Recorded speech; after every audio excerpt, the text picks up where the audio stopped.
everybody! Noise News is back for the 2020 to 2021 school year. I'm one of your anchors for this week, Emily. And I'm your other anchor, Preston, coming at you from my house. With hybrid learning going on, this is how our show is going to be looking for a while. But don't worry, we'll still be bringing you the news every week with announcements and stories, just like every other year. So let's get right into it.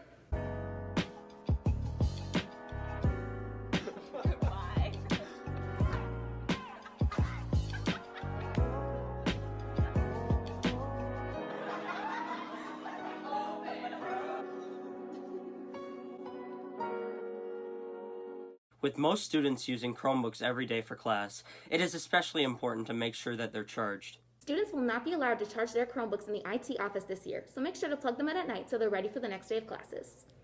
That's right. Every student is expected to come to school with their fully charged Chromebook every day. Thank you all in advance for charging your Chromebooks. In other news, Spectrum has decided to postpone the Fall Spirit Week as we all adapt to hybrid learning.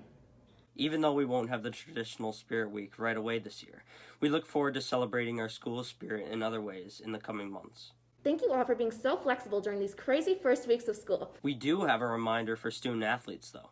All student athletes must be making an adequate progress in their classes as they participate in their sports. If progress in academics is not being made, the athletes will receive a warning, which could later turn into a suspension if the problem is not resolved. We encourage every student athlete to keep up on their classwork and make a plan to stay on track so that they can keep on participating in their sport. Thank you, student athletes, and go Sting! Now, over to a little commercial break. Welcome back, Spectrum. As we return to school, please remember to adhere to the mask guidelines. All students are required to wear qualifying face masks. It must cover your mouth and nose. Masks are required everywhere in the school, classrooms, bathrooms, hallways, except for the lunchroom.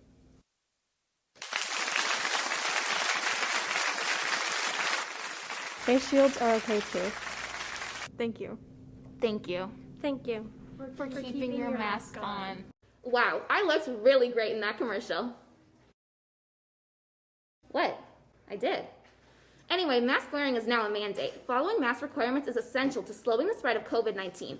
We appreciate everyone following these rules. Now we're going to throw it over to a story about the draining of Lake Orono. Take it away, team. Thinking about taking a swim at Lake Orono this weekend? You might want to think again. I'm standing 3 feet deep in Lake Orono, or at least where it used to be. What used to be a substantial body of water is now reduced to what feels like a puddle in comparison.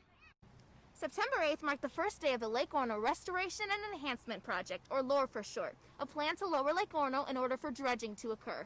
Do you know why Lake Orono is being drained? No. Do you know what dredging is? No. Never heard of it before? You aren't alone. What exactly is dredging, and why must it be done?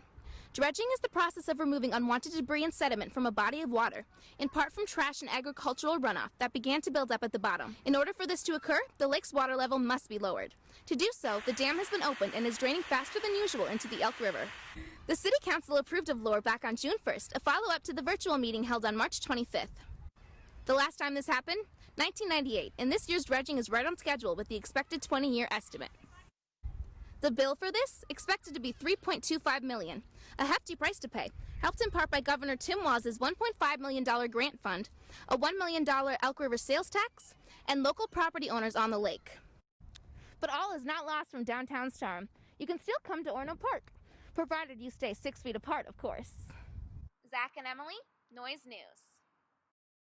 Well, that's all the news we have for you today, Spectrum. We're looking forward to a great year of shows filled with our usual features like stories, commercials, and sports.